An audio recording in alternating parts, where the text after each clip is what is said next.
Calves are on the ground, most of the snow is gone, and so far so good as calving season is off to a solid start. Dr. Nathan Erickson at the Western College of Veterinary Medicine wants producers to be on top of their game as they get into spring vaccines. Vaccination will not prevent all disease. Vaccine will provide improved immunity for your animals, which can be seen as having less numbers of cases of disease, reduced severity of disease, and then also a quicker recovery from disease as well.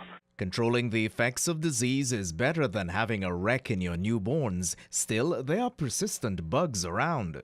We definitely still have problems with clostridial diseases such as blackleg in our calves, and I have seen outbreaks even as recently as last fall of blackleg in non-vaccinated herds. So vaccinating calves for clostridial disease with a 7 or an 8-way vaccine will definitely reduce that risk. Erickson also stresses vaccinations as calves undergo various medical procedures.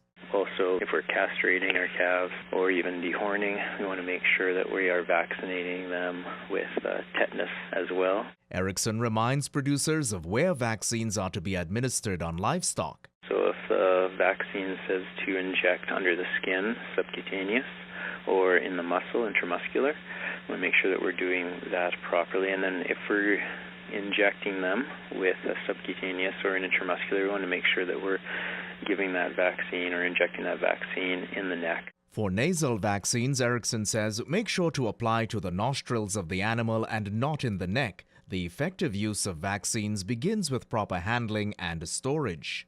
Vaccines should be stored in the middle shelves of the refrigerator. That is the area where there is the most consistent temperature.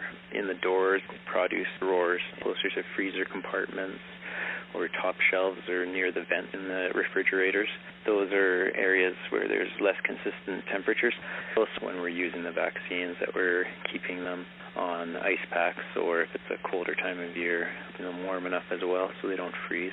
With a live vaccine, the final tip is to watch the clock. As soon as a modified live vaccine has been mixed, you only have 1 to 2 hours to use up that vaccine, so storage of the vaccine is not good after it's mixed. Gerard Lampow, Primetime Local News.